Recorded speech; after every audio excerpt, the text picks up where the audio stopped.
Hey लोगोफोर good morning माब्रै दङ नोंथांमोना आसा खालामो गासिबो मोजाङैनो दङ दा दिनैबो बोथोरा नै थान्दा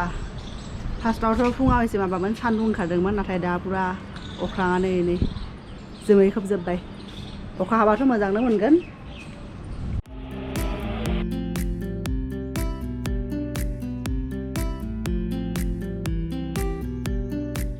दा आं मा होनो बेखौ दिनै ब्रेकफास्टआव बे हटेलाव जे जों बा रेस्टुरेन्टआव जे जों मालाबा जानो थाङोना पाव भाजी बे पाव भाजीखौ बिराद जानो लुगैदोंमोन आरो गोबाव जाबायमोन जायैयाबो गोबां माने जाखायाखैनोमोन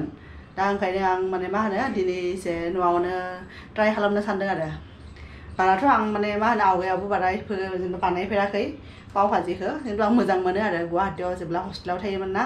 अब्ला बेहाय मालिगाव रेस्टुरेन्ट दंमोन ना बेहाय जानो थाङोमोन आरो बे पाव भाजीखौनो नैबे दा पाव भाजीनि थाखाय आं बिदि माबा मोनो आरो बान मोनो बिदि पावनि थाखायनो आरो स्पेसियलि बेखौ बायना लाबोदों आरो मा होनो जि नांगौ आरो माने बिनि थाखाय जि जिनिस नांगौ बेखौ बायनानै अलरेडि लाबोखानाय दंखायो दा जोंनो पाव भाजी बानायनोबा जोंनो नांगोन नैबे आलु रुना लादों ओमफ्राय मटरबो एसे बयल खालामना लाबाय नैबे ओमफ्राय पियाज मोनसे हाना लाखादों फिसा फिसानो आरो नैबे टमेट'बो बिदि हाना लादों फिसा फिसा नर्मेल बानाय जायो थेवबाबो आं माने मा होनो दखाननिफ्राय माने पेकेटसे पाव भाजी मसालाबो बायना लाबोदों आरो दा नैबेहाय बेखौबो दिहुनसै नैबे आंथ' माने मा होनो आवगायाव बिदि बानायफेराखै थेवबाबो दिनै माने मा होनो बे मसाला होनानै बानायना नायनोसै आरो जानो हागौ माने बारा एसे टेस्टि जायो दा बिदिब्ला नोंथांमोना नायलांबाय थादो जोंबो माने मा होनो ब्रेकफास्टखौ जायाखै नालाय दिनै बे पाव भाजीजोंनो एसे हेभि माने मा होनो ब्रेकफास्ट जानोसै आरो ओंखामखौ लेट जागोन दा नैबे आलुनि माबाखौबो बिगुरखौबो दिहुनना लानोसै र' गुड मर्निं लोगोफोर आं साइकेल सालायबाय माहाय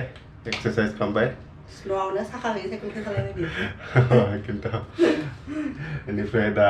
मा बानायनाया जाहैयो र'लाय ब्रेकफास्टआव पाव भाजी बानायगोन आं आवगायाव ना मा होनो गोसोआव गैया आरो आवगायाव ना मा हस्टेलाव फरायबाय थानायाव मालिगावआव पानगुआव बि थाङोमोन ना बेनिफ्राय ओमफ्रायथ' आंखौ जाहोनांगोन दोननानै मोजांमोन आरो खालि पाव भाजिल' जायोमोन स्टार्टिंआव पाव भाजिल' जायो आरो जि मोजां मोनोमोन आं सिगांनि खोथा आरो बेफोरो डेटिं बानायनायनि खोथा फारौबो थायोलै फारौ गोबाय थायो इथिं बेसारा गुगुर फारौ थाबा मोजांनो फैसा बारा जायोनो आं लोगोफोर बे पाव भाजिखौ ना माबा बाटारजोंसो माने बानायनोसै आरो बे डाइटिं साइटिं दिनै माने माबा मारुलि जों जानाय मानसिया थानो हाया बेफोरखौ जायालासेनो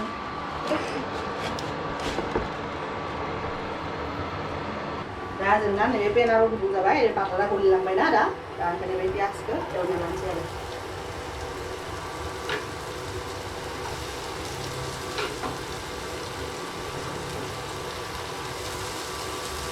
बेलेग आरो बानलु हाइजेंफोरखौ होलांनानै होनबा बे मसालायावनो दङ ना बेफोरो दा बेखौ बिदिनो गुरै जायोसिम बिदि पियाजखौ एवबाय थानांगोन आरो बिदिनो आं आवगायाव ना मा होनो बि थांबाथाय नैबे फैसा दं ना गैया बेफोरखौ मिथिया आरो जाहोनांगोन दोननानै सले भटुरे जादोंमोन जाहैखांदों दा सले भटुरे ओमफ्राय पाव भाजी ओमफ्राय आरो मा होनो डेरी मिल्क दा डेरी मिल्क जानो हाया हासाया जाबाय जायो डेरी मिल्कनि माबा चक्लेट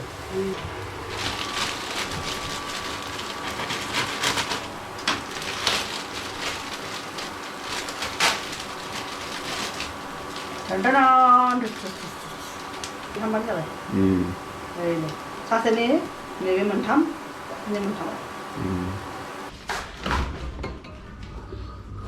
दुन्दिया नांगौनो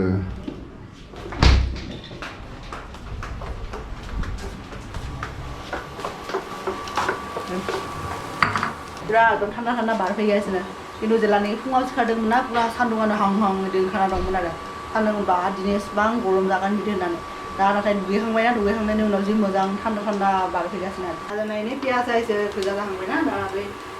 टमाटरखौबो होनोसै आरो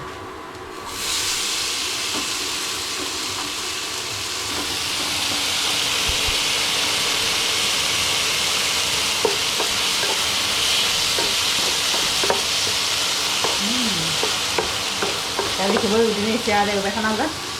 गुरै जायो माजा फुनबाया टमाटरा दा बेखौबो संख्रिखौबो होनोसै अब्लासो मा होनो टमाटरा एसे गुरै नांगोन ना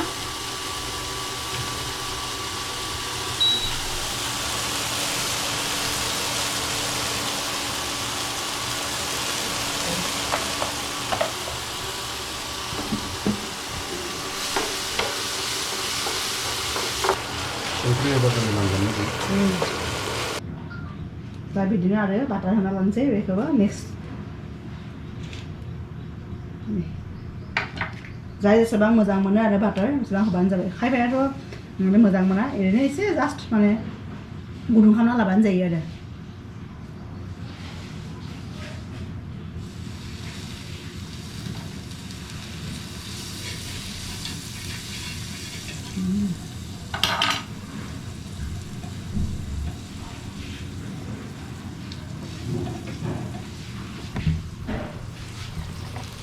दा बिदि आखाइजों बिदिनो नारना होदो आरो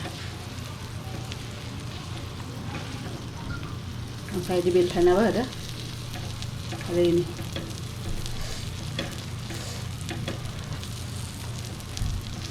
दा जानो हानाय जाबाय आरो बेथ' बानाथ' बारा सम लाया खालि बे पाव भाजी मसाला बानायनायावनो एसे माने टाइम लायो आरो बे जाबाय पाव जाबाय भाजी ओमफ्राय बे जाबाय मसाला दा लोगोफोर बेखौ बन्द' खालामना दोनसै जाबाय नैबेहाय थिखांना दोननोसै प्लेटाव दायनै लोगोफोर पाव भाजी आं रेडि खालामखांबाय बिथिं ब्रेड बिदिनो पाव बिदिनो मसाला बिदि मोननै प्लेट दा बे माबायाव बे मसालानि सायावनो एसे बे बाटारबो होना होगोन आरो बिथिं गाइखेर गुदुं खालामगासिनो लोंनो थाखाय आरो बे माने मा होनो बियो दुगैनो थांदों दुगैखांबानो जानोसै आरो बिहा दिनै डिउटि होदों आं जि सुहोदो होननानै आरो जि सुबाय थादों दायनो एसे एसे बाटार होगोन आरो बेहाय सायाव जाबाय नायनो मोजां मोना बाटार होनायखाय सायाव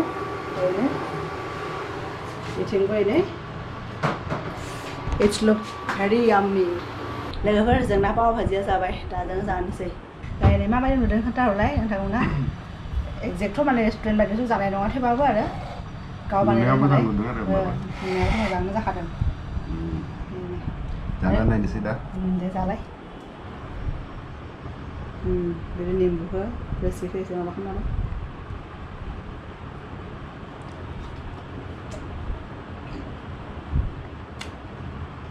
माबायदि एसे बानलु गोसा जादों नामा बानलु गोसा जादों बानलुखौ दानो पात्ता मोनाखै बेराद आं दाबो पात्ता मोनाखै दाबो खोन्थायाखै माथो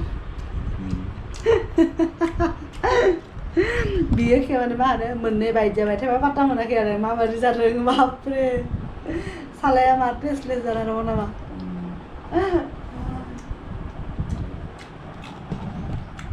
थिगानो दङ होमबाबो बेयाव माबा मोनसे खमै जानो थानाय बेसाद मोनदों आरो बेहाय एसे गाजर होयो आं गाजर होआखिसै ना जेबो नङा ना मा होनो फार्स्ट टाइमनि थाखाय मोजां आरो जों गावनो जानाय ना सिम्पोल जायो आरो बेनिखाय न'आव बानायबाथ' सिम्पोलानो जाखायो रेस्टुरेन्ट बायदिथ' जाखाया जेनेबा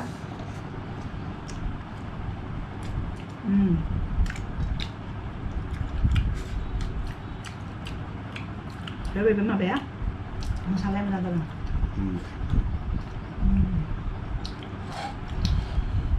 आंना माने मा होनो गोदान सनानि माला माने माबा होदों अर्डार होदोंमोन एमाजननिफ्राय मोजांमोन 14 लाखनि बेहाय माने मा होनो गाननो हाया बे सनानि मालाखौ गाननो हाया आरो आं गानगासिनो दंमोन ना माने मा होनो बे पार्कआवबो थांनो हायानो सिखाव जायोनो आरो सिखाव माने मा होनो बिदि बिदि गोदनानिफ्राय सोनानै लांग्रा दङनो आरो आं माने बे दखानाव थांबाय थायोना जोंनि खाथियाव जे दखान दङ ना आं माने आब' सासेनि थांबाथाय खनले खनले बुंबाय थायो आरो नों मानो बेखौ गानबाय थायो मानो गानबाय थायो खोनादों माने बेनो सानसे दखानाव थांनायावनो आरो बिदि सासे आन्टि सासे फैदोंमोन आरो बेखौ एगजाम्पोल होननानै देखायदों आरो बे आन्टिनिबो पार्कआव बिदि वाक खालामबाय थानायावनो बे गोदनानिफ्राय सोना लांदोंनो आरो दा बेखौ गाननोसै लोगोफोर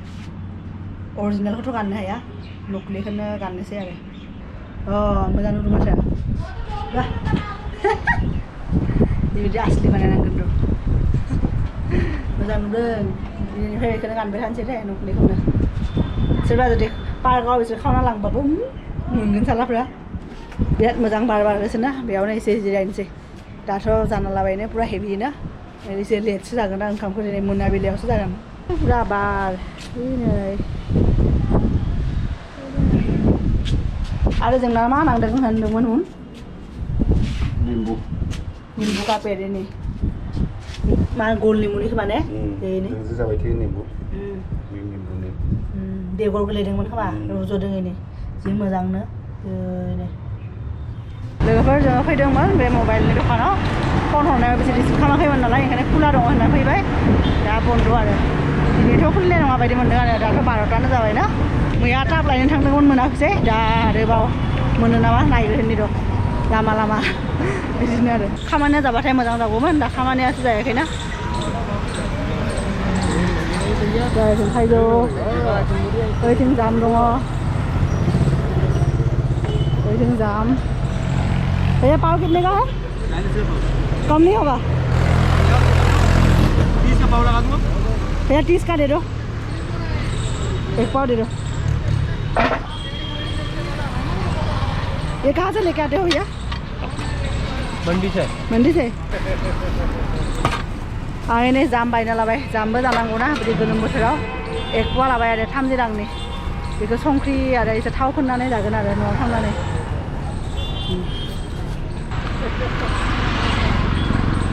दायो नै जाम लाबाय लोगोफोर एक पवा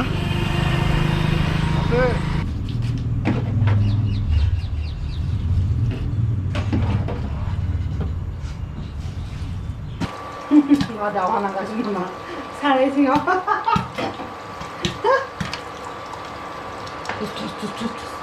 पुरा मारामारि नांदों बिदा फंबायफ्रा बुंगासिनो माने आंसो फार्स्ट होनबा लागोन होननानै मा जाबाय थादों नोंलाय पपकर्न साहा लोंनोसै आं बानायना होनायखौ जि आरामनो मुभि नायनो थांबा बेखिनियावनो बेसेबां लागौमोन दा 400-500 लायो बे बायनायाव अनलि पेकेट मोनोना बिदि न'आव बानायना जाग्रा अनलि 40 थाखा ना बेसेबां लादों 40 थाखानि एफा गिदिर खुरैसो जादों आं आरोबाव ज' साहा लोंगोन होननानै जिरायबाय माने मा होनो दा बिनि बसनि फन फैबाय इमारजेन्सि आरो दा खामानि मावना होनांगौ दा आं सानफ्रोमबोनि बायदि दिनैबो हारसिं आरो दिनै बाहागो खालामना लाबाय आं खुरियाव लाबाय दा बे खामानिबो मावबाय थागोन जाबायबो थागोन आं बेहाय जानोसै आरो ओरैनो जिरायनानै बे खामानि मावथों दा अफिसनिबोथ' रेसपन्सिबिलिटिखौथ' माने फोजोबखानांगोन ना जि दायित्व होदों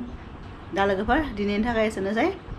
नोंथांमोनखौ लोगो मोनगोन जोंनि नेक्स्ट भिडिअ'आव बाय बाय